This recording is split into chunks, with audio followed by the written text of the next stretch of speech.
Hey beautiful people, it's your girl Dalapa and welcome back to Cultivating Femininity. And in this video, we're going to talk about masculine behaviors that I had to let go of to become more feminine. So if you're interested, definitely stick around. Okay ladies, so a lot of us can give off masculine energy and behaviors without even being aware that we're doing so. If you grew up with certain traumas, or if you grew up a tomboy, certain behaviors that served you then no longer serves you now, becoming a more feminine woman. So here are some of the things I had to let go, especially in my relationship, in order to become a more feminine woman.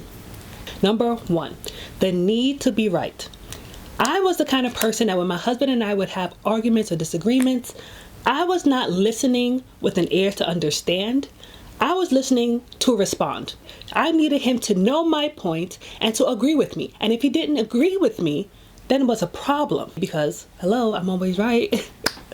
No, but seriously, I just had this need to always be right. And I realized that that can come off very masculine and can come off very aggressive. It was not productive. It was not constructive because all we would do is go back and forth because I'm trying to force my opinion or force the way that I see things onto him, which is never okay. I had to let go of this need to be right because I realized that need for me just to feel like, oh, I got him, or yeah, I'm right, or I'm always right, or I know better. It wasn't doing anything for us. Actually, it was more damaging for us because I wasn't listening. I was just waiting to respond so he can hear how right I was. And the problem with that is the other person starts to feel like, why should I even say anything? Why should I even bother? You just want to hear your own voice. You just want to prove to me that you know everything. If you want a healthy relationship, if you want a loving relationship where the other person feels cared for, you have to listen with the ear to understand. Understand where that person is coming from. Understand that person's perspective. And if you just happen to be right along the way, that's great. More power to you. But I feel like the need to want to be right is very aggressive and it can come off very harsh. It is not constructive when you're trying to have a real relationship. And sometimes you just have to agree to disagree, which is more than okay. I had to let go of having a rebellious spirit. Let me tell you, I was the kind of person that grew up seeing so many relationships break up, especially with being Nigerian and some people having bi-continental marriages and marriages breaking up and husbands treating wives certain types of ways. And I've seen that in so many different aspects growing up that I was just like, oh, hell to the no, that is never going to be me. So I took on a more aggressive stance and I had this kind of rebellious spirit that was like, you can't tell me what to do.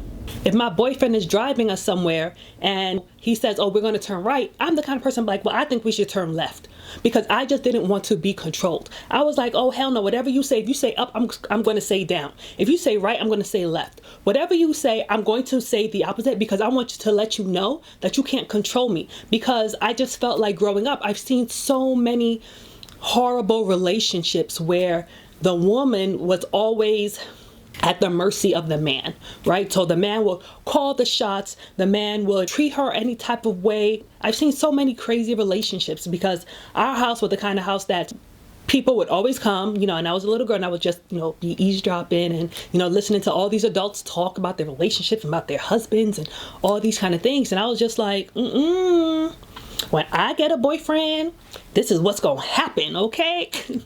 So I just had this really rebellious spirit that it just really wasn't agreeable. Like my husband and I, when we were boyfriend and girlfriend, we would get into arguments over the littlest things because of my rebellious spirit. And it just got to a point where I was just like, what is the point of me acting like this? This is taken away from the sweetness of my relationship. I'm like, why am I giving him all this smoke? He didn't do nothing to me. I can't be punishing him for all the bad relationships that I've seen growing up. He's been nothing but kind. He's been nothing but loving. He's been nothing but patient. He's been nothing but accepting of who you are. He don't deserve this. And if you keep treating him this way, you will end up by yourself because who else is going to have the patience to deal with all of your nonsense? Okay.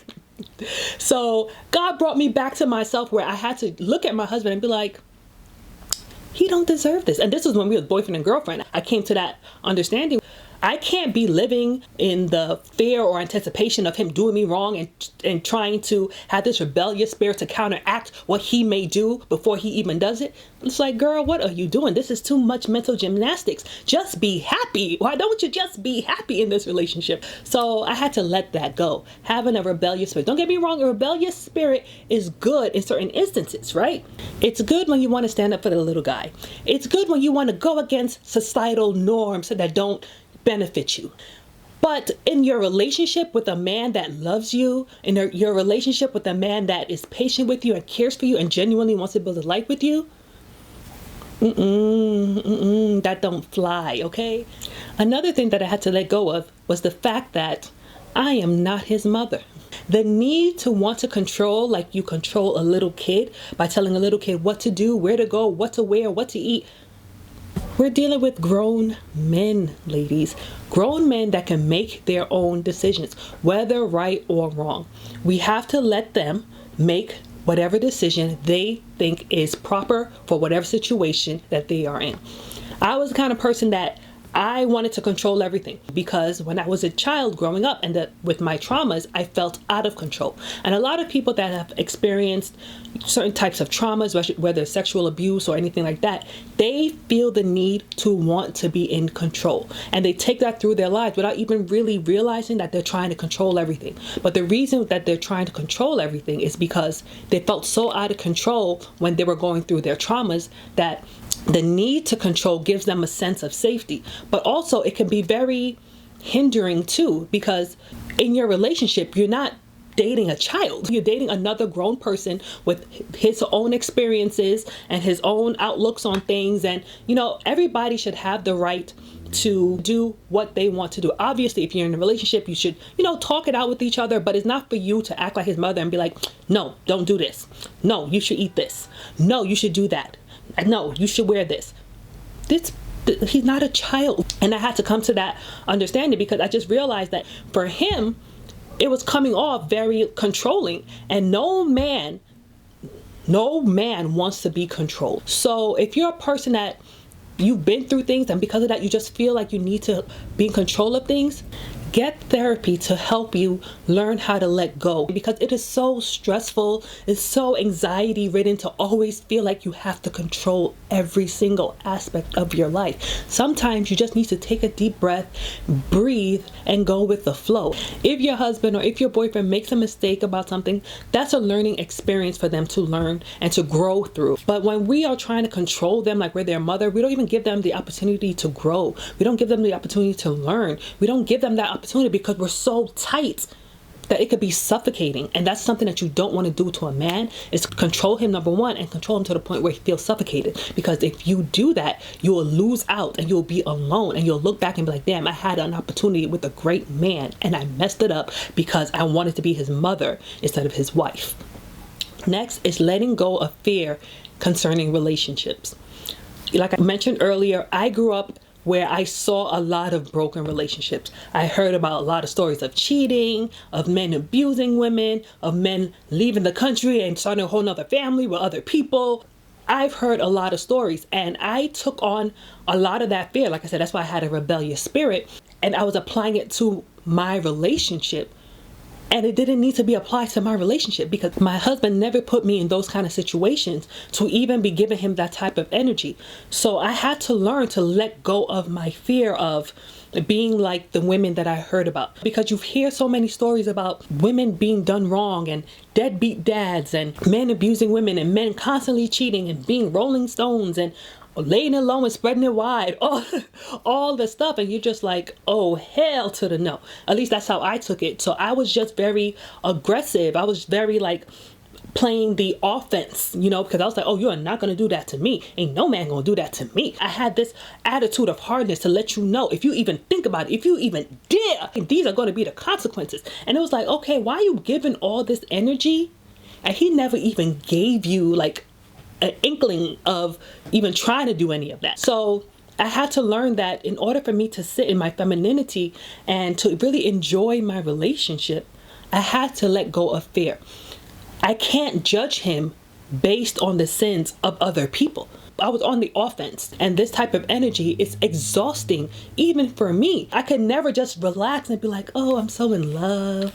Oh, let's go hold hands. Let's just cuddle. Because it's like, oh, let me not get too comfortable, because if I get too comfortable, suppose he gets too comfortable and start doing stuff. So let me be on the offense. Let me check him. Let me give him an attitude today so that he knows not to look at nobody else. Because if he looks at somebody else, he knows the consequences. And about no, who has that type of energy? It's too much. It is just too much. That aggressive behavior is just too much to keep up. And I know there's some women that can keep it up for so long, but eventually the man will get tired. Again, you cannot punish your partner for somebody else's ills. You have to learn to let go of fear and just lean back in your femininity and enjoy your relationship.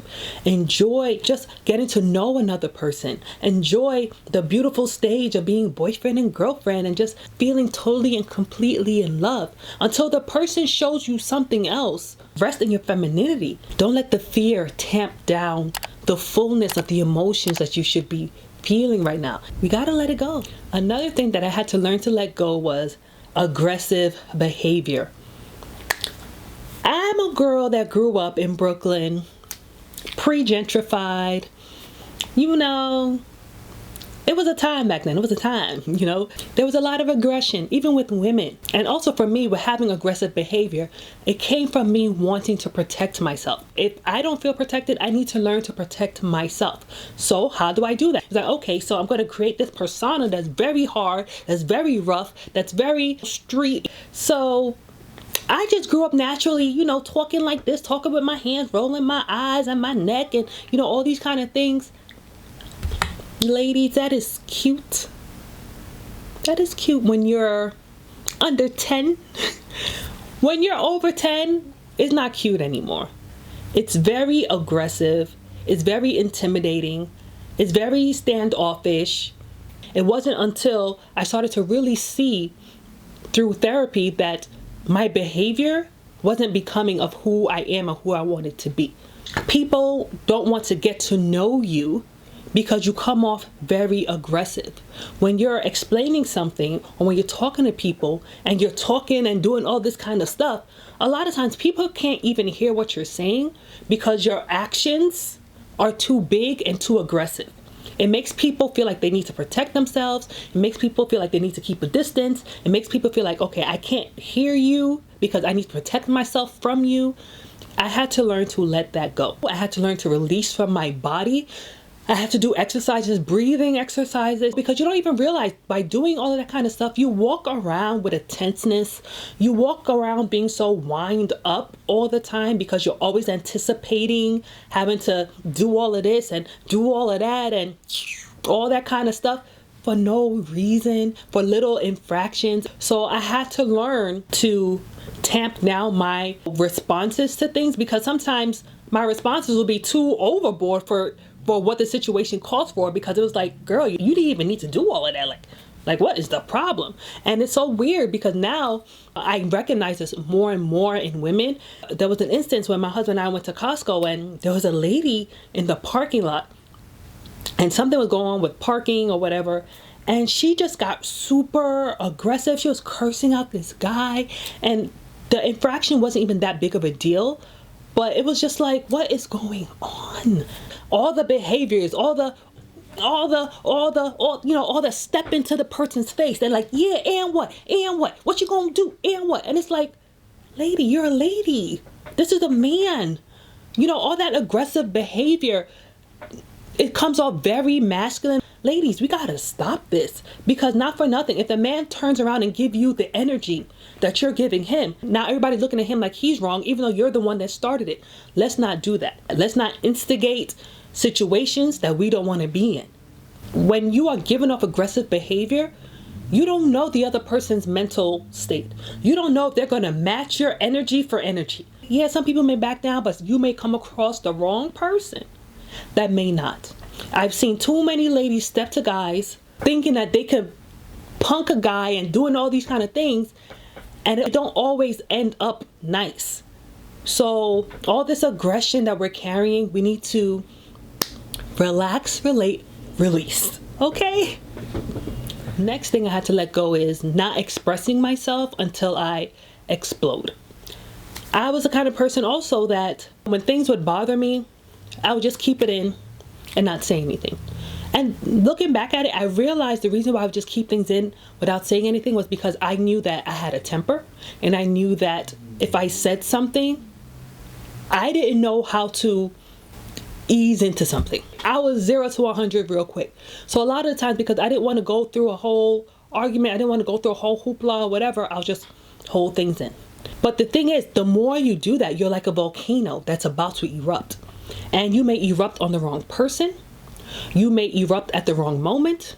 Or you may erupt on something that was so small that your reaction doesn't even equal the infraction. So I realized I need to learn how to convey what I'm feeling. I need to learn how to use my words. I need to learn how to express myself without going from 0 to 100 if I'm going to not erupt. So going through therapy helped me a lot with that. It helped me get the words. It helped me to recognize what I'm feeling so that I can convey it without always exploding. Now, when things bother me, I can address it in the moment, be like, oh, I don't really like that. Or I don't really like when you do that. Or why did this happen? Or no, this is what I'm feeling right now. I'm feeling this way, or I'm feeling that way. And I feel like that's a lot more constructive for a relationship, because then you can really address the situation right then and there and nip it in the bud, or find different solutions for whatever the situation is, instead of waiting and collecting infractions on your partner and collecting all these things. Oh, well, he did this. I remember in 2012 when he did that. I remember in 2022 when he said this. I remember last week when he didn't take out the garbage. I remember this and I remember that, until you finally erupt and he's like, what the hell is going on? Let's not do that, because when you do that, the argument, the situation becomes too messy, too convoluted, because now you're bringing up every single infraction that's ever happened, and you could be trying to bring up 8 things in one setting, and he's like, whoa, how come you never said this before? How come you didn't do this? How come you never conveyed this? You didn't tell me this bothered you. Like, what is going on? Why are you bringing up something that happened 3 years ago? Why are you bringing up something that happened 2 years ago? It just becomes a lot. So I just feel like it's always better to nip things in the bud. When things are bothering you, obviously sometimes you may not be able to express it right then and there, but you should try to express it within like a 24-hour period. You should try to find the words to say, hey, remember when you did that last night? Or remember when you did that at lunch? Or remember when this happened? Or remember when this was said 2 hours ago? It's better to address it then than wait until you erupt, because then you're not calm. It's like the straw that broke the camel's back, and now you're just erupting all over the place and people looking at you like you're crazy. I realized for me to sit in my femininity, I had to learn the skills to be able to address things as they happen so that I don't erupt irrationally. Another thing that I had to let go of was the image of the strong Black woman.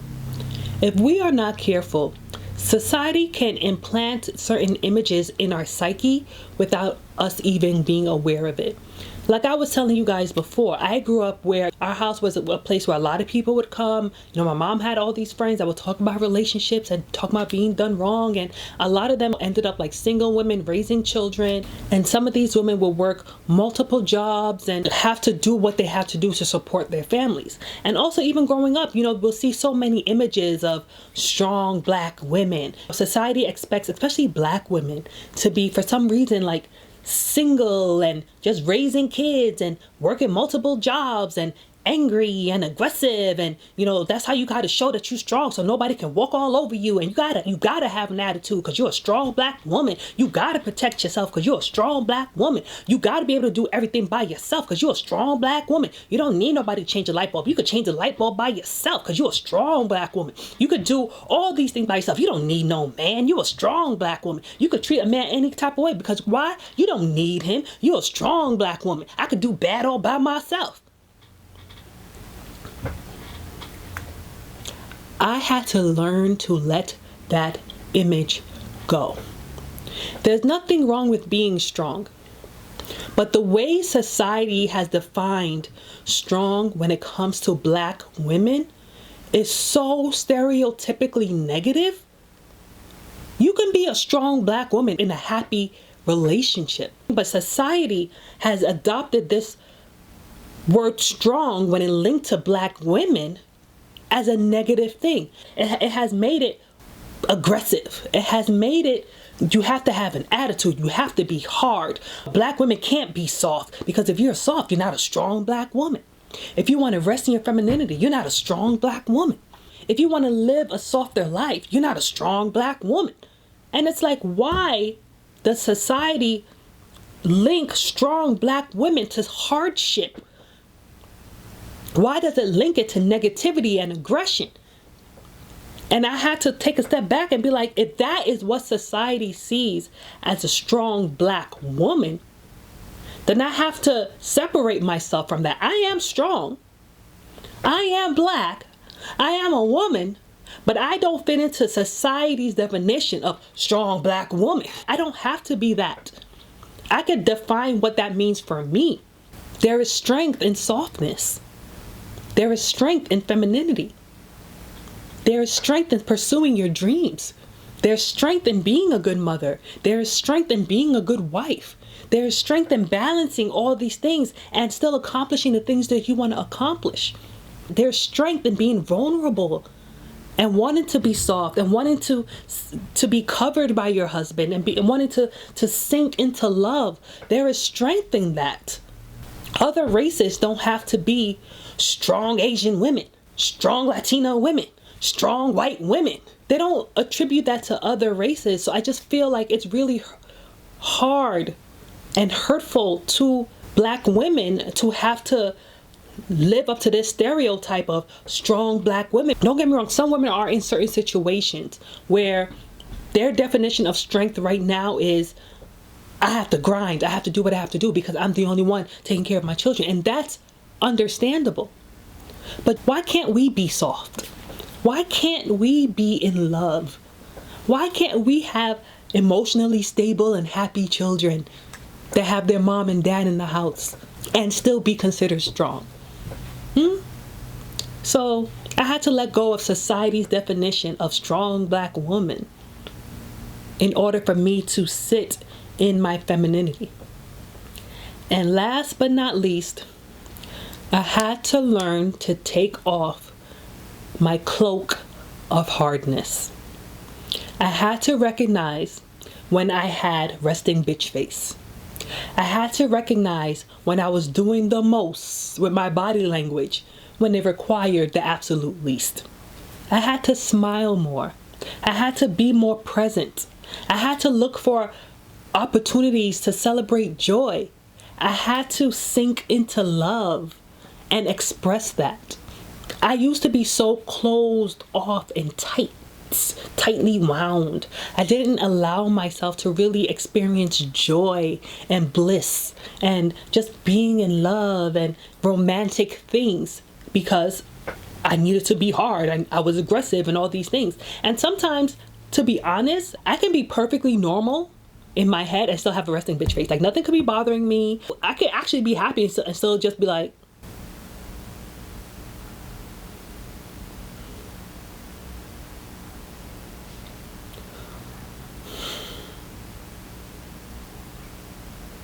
no.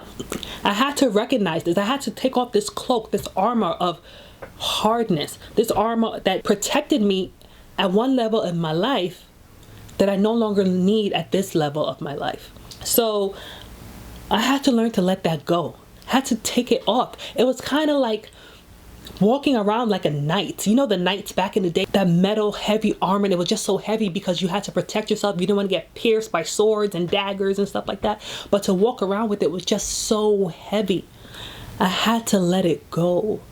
I had to let it go to feel light, to feel soft, to feel air on my skin instead of this metal hard shell of hardness. I had to be able to recognize when I'm having resting bitch face. And it's something that you have to train yourself on.